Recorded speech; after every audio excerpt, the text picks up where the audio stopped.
இந்த படத்த பார்க்கும்போது நீங்களும் அங்கேயே மாட்டிக்கிட்ட மாதிரியே இருக்கும். விஷுவல்ஸ்லாம் அவ்ளோ ரியலிஸ்டிக்காவே இருக்கும்.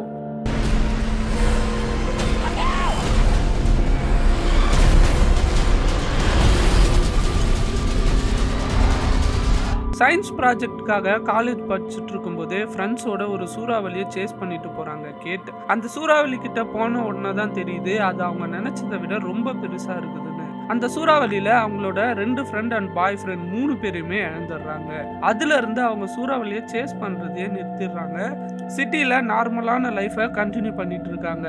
அப்போ அவளோட friend new technology and new டீமோட வந்து இவகிட்ட ஹெல்ப் கேட்குறான். ஃபர்ஸ்ட் வேணான்னு மறுத்தாலும் அப்புறமா ஒரு 1 வீக் மட்டும் டெம்பரரியா ஒர்க் பண்ணி தரேன் அப்படின்னு ஒத்துக்கிறாங்க.